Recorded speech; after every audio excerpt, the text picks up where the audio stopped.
Today's going to be a contouring tutorial. I got a special request from my cousin, Karina. She was telling me that she has a hard time doing her contouring, which many girls have the same issues. So I'm going to go ahead and do a two-part segment. Today I'm going to do a video on doing your contour for a more natural look using, powders. And then the next video is going to be me using foundations, a darker foundation for your contour and using a lighter foundation for where you want to highlight on the face. There's so many ways to apply it. There's no wrong way, but I just like to show you maybe an easier way that you can get your finished product and what you want to look like. Please stay tuned for more videos like this. I love teaching other beautiful women how to bring out their inner beauty with makeup. So please subscribe, and I would love to hear from you guys. Please leave comments below as to what videos you would want me to do next. And I would love to hear from you guys. I hope you're all doing well. Take care and thank you. Bye. Okay, so my face is already all set. I have my foundation on, concealer, and my eyes are done. I have more of a natural look today, so I'm gonna start first with my contouring.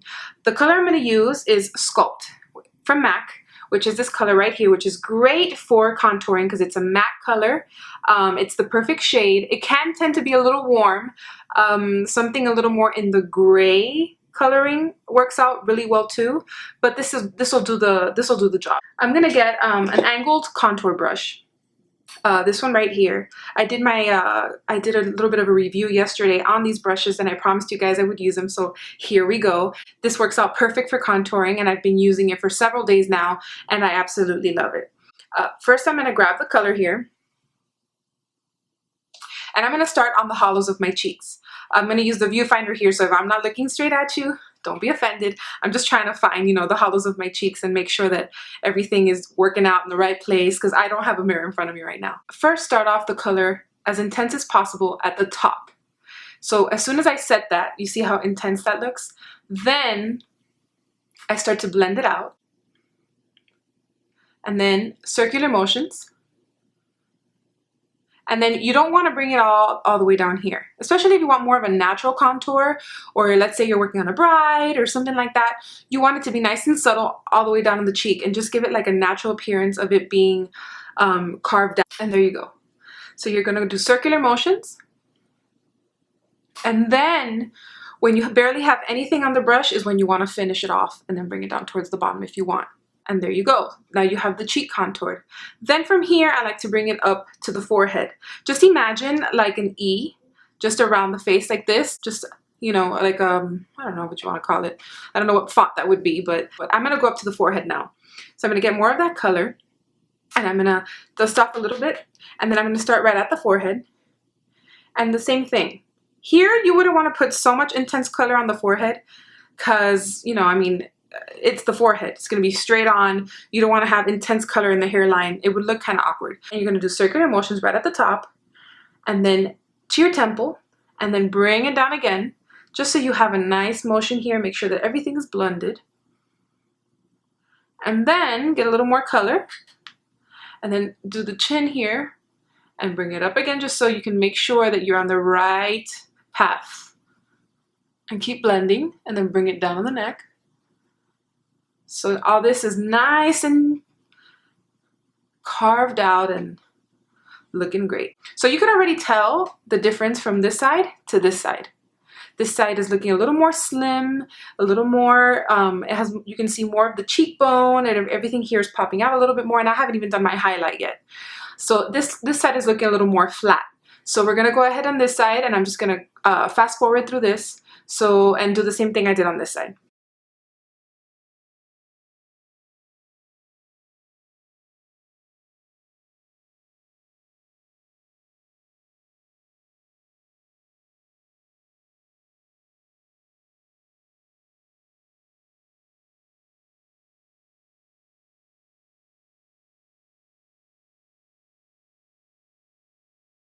All right, now that all that's done, I'm going to do the nose. For the nose, you want to use a smaller brush, a tapered blending brush. I go ahead and get that same color. You definitely want to shake some of the color off because it's on the nose. And then right from the inside of the eye, you're going to bring it down to the side, and you can make your nose as slim as you want. The closer to the top of the nose on each side, the slimmer it's going to look at the top of the nose. The further down, the wider. So you're going to bring that down. And again, you want to make it subtle if you're having a natural look like I am today. And, you know, just bring it down all the way. And then you're going to blend downward. Now, if you put coloring at the tip of the nose, it's going to shorten the nose. So if you're someone that feels like they want to make the nose look a little shorter, then that would be your best bet. I already have a shorter nose, so I don't use any coloring at the tip of the nose. I let that just be. Then you're going to do the same on the other side.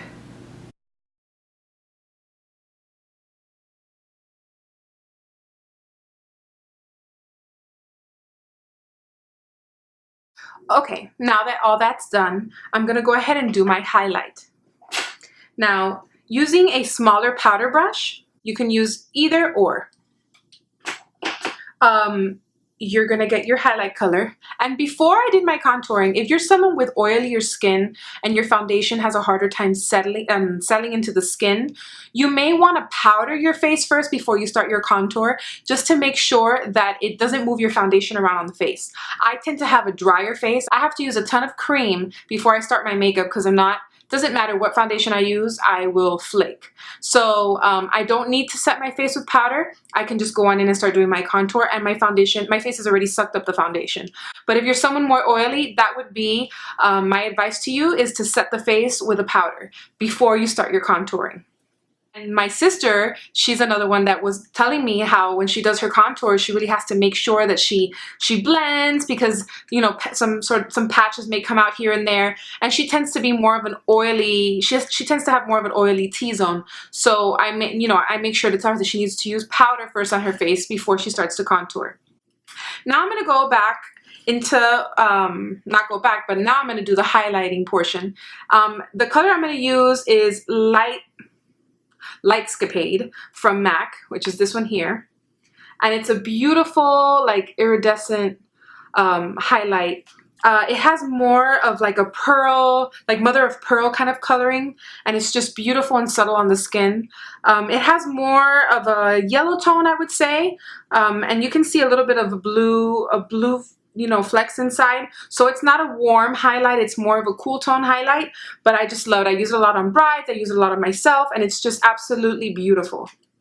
So I'm going to tap my brush in this a little bit, and then I'm going to take this right on top of the cheekbone. Remember, the contouring is here. You don't want to forget where your contouring is, because you're wanting to bring out the upper cheekbone here on the sides of the chin, the nose, and on the top of the nose. So you're going to want to make sure that now, using the highlight, you're going to want to bring those parts of the face even more out. So you're going to tap some off, and then I'm going to dust this right onto my cheekbone.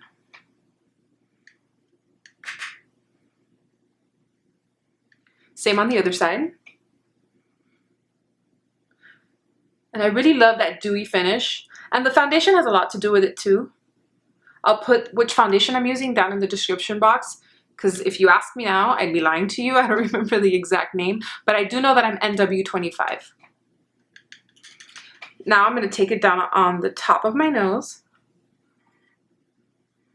on my cupid's bow. I always put a little on my chin. It all depends, your preference. And there you go.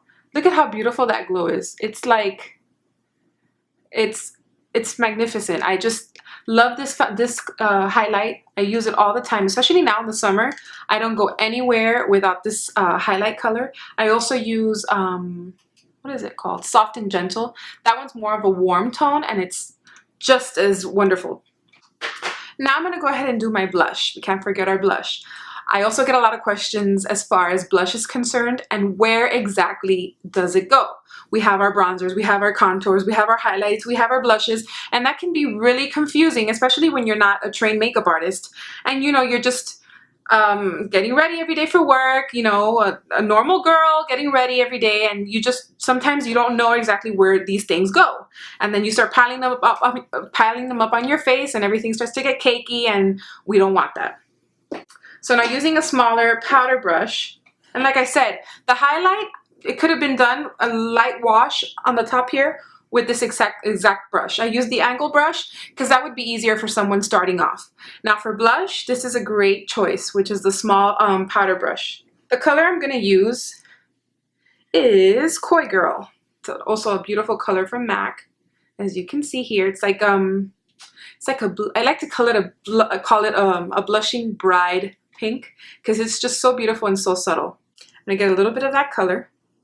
And now, if you don't know where to put the blush exactly, all you need to do is press your lips a little bit and do a soft smile.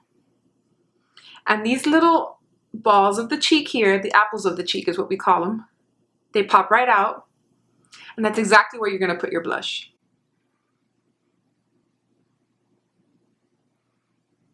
You're gonna make sure that you blend it properly. And you could even take it back up into the cheek, softly.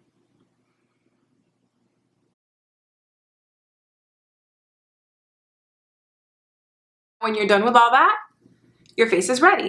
If you want to set it again with a little powder, all you need to do is go back in there with your powder brush and just powder your T-zone softly and try not to take off anything that you just did. You can also reapply and retouch it up throughout the day. That's not a problem either. And now I'm going to put my lipstick on and we're ready to go. The color I'm using today is Divine. I think this one's by CoverGirl. Yeah, it is by CoverGirl. It's number 330. I don't know if you can see that. Can you? There you go.